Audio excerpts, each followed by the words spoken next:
Cette station est vide depuis la fin de la semaine dernière. Selon le gérant, une centaine de personnes appellent chaque jour pour savoir si les cuves ont été ravitaillées.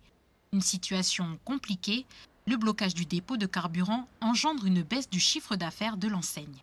Au moins 90%. Il y a un gros chiffre de chiffre d'affaires et puis forcément de résultats, hein, ça c'est clair. En fait, on marche réellement au ralenti.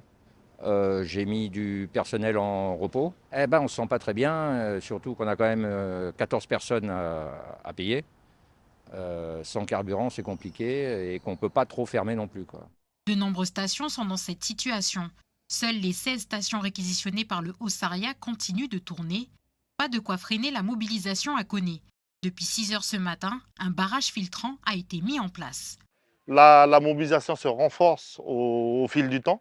Plus ça va, plus on a du monde. Au départ, on était beaucoup de rouleurs.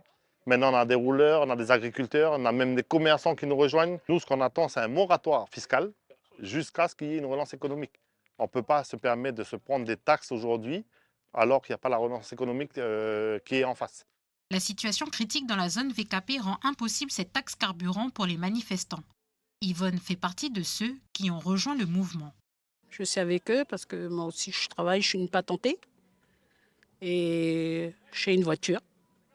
Et par rapport à la patente, ça coûte cher le RUAM et puis mon mazout aussi.